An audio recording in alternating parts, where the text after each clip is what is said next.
Presented by Adishakti Films.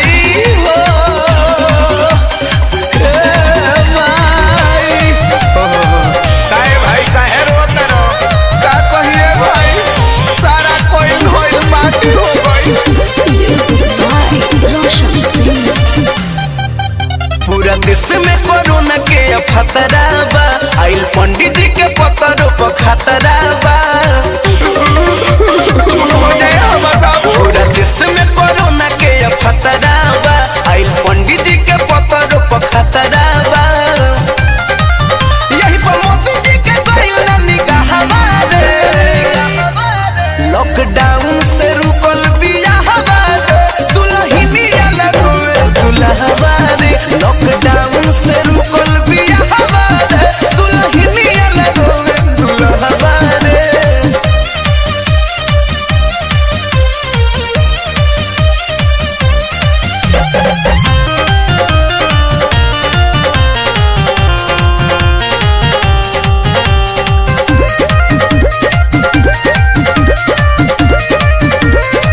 शादी होए सादा सादा तिलक लेती ना रे दादा, ई है डर बाकी अगुआ न बदले इरादा। शादी होए सादा सादा तिलक लेती ना रे दादा, ई है डर बाकी अगुआ न बदले इरादा। मन में के लड्डू सब फुटिए गइल, हाथों में के छीन ली। बबलू मौका पे धोखा हो गइल, जानत न रही जे की बदला वैसा हमरा से छीन ली।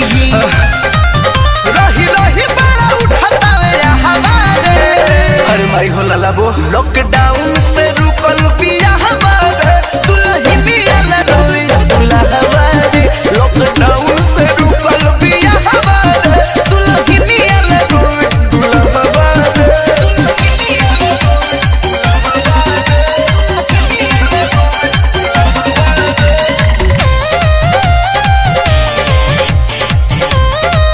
Music by Roshan Singh. ऐसा लागल रे चान मिलल जुलल भइल पर उ त हम ही बुझाता नी बुझे ओकर मन। कोनो बात ना रही जीव त खाई घीव। ऐसा लागल रे चान मिलल जुलल भइल पर उ त हम ही बुझाता नी बुझे ओकर मन। जान बा जहान ई त कहता रे दीपक दिलदार हो। पर पर छै है धवज रोशन कहे सब यार हो। इहे राजू राकेश पांडे के बच्चा हमारे लॉकडाउन से रुकल बिया हमारे दुल्हनिया लगोए दुल्हवा रे। लॉकडाउन से रुकल बिया हमारे दुल्हनिया लगोए दुल्हवा रे।